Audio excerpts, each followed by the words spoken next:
This is where Tim Metter calls home, rural Warren County, Kentucky. He's a second grade teacher. Today is a big day for him. NCTC, powered by Warren RECC, is installing fiber optics to his home. It's going to be a major improvement for me, especially since I've been using two computers at the same time and pulling a lot of power as far as the internet service. Metter says he feels like he's moving from the Stone Age to a high-tech era, all in just a matter of minutes. I've had dial-up, I've also had internet, satellite internet, and so those did not work very well for my purposes. NCTC is teaming with Warren RECC in this pilot area.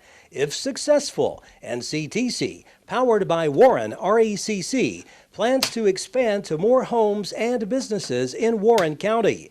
NCTC offers up to 1 gig of internet speed and telephone landline service as well.